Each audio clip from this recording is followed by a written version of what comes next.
Hola, nenos e nenas do Pazo de Reis. Aquí está, como sempre, o vosso druida favorito, Panoramix. Que tal estades? Levo uns bons días sen visitarvos.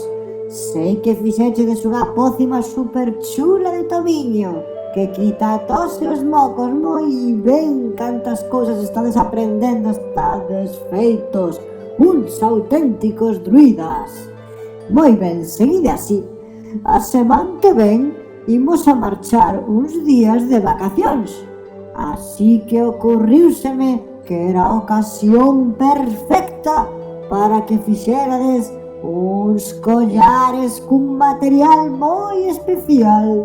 Si, uns collares, escoitáchedes ben. Uns collares cunha espiral celta de protección para darvos sorte e que vos acompañen coa seguridade. Entón, atención, porque ides a facer un traballo con un material que nós utilizábamos para construir os castros, que era o barro. Efectivamente, era moi divertido de amasar, pero tamén nos tiña quentiños no inverno nos nosos castros. Así que xa sabedes, a traballar neses collares. Un bico grande, nenos e nenas.